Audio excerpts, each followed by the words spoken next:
జంతువులన్నీ నోవహు ఓడలో ఎలా పడతాయి అని అడిగాడు. నోవహు ఓడ ఎంత ఉంది? పొడవు ఎంత? 50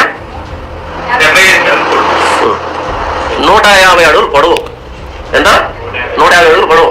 వెడల్పు 50 45 50 45 వెడల్పు, ఎత్తు 30. ఓకే, అంతేనా?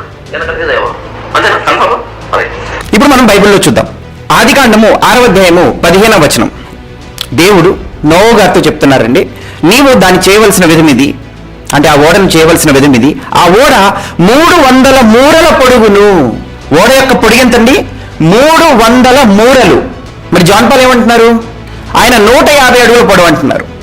మూర అంటే అడుగు కంటే ఎక్కువ. మూరని ఆయన అడుగు చేసేశారు. అడుగు అంటే దాదాపు ఇంత ఉంటుందండి. అడుగు 12 అంగుళాలు ఉంటుంది.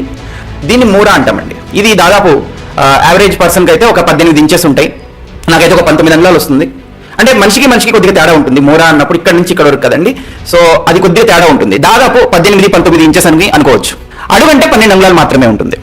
ఇప్పుడు ఈయన జాన్ పాల్ అనే వ్యక్తి 300 మూరల పొడవున్న ఈ ఓడని 150 అడుగులకి మార్చేశాడు. మూరని అడుగు చేసేసాడు, అంటే యూనిట్ ని కూడా తగ్గించేశాడు. 300 నంబర్ని 150 చేసేసాడు. అంటే చిన్నగా చేసేస్తున్నాడు, ఓడని చిన్నగా చేసేస్తున్నాడు. ఈయన ఏమి నమ్మించాలనుకుంటున్నాడంటే ప్రపంచంలో ఉండే జీవరాశులన్నీ కూడా నోవహు ఓడలో సరిపోవు అని నమ్మించే ప్రయత్నం చేస్తున్నాడండి.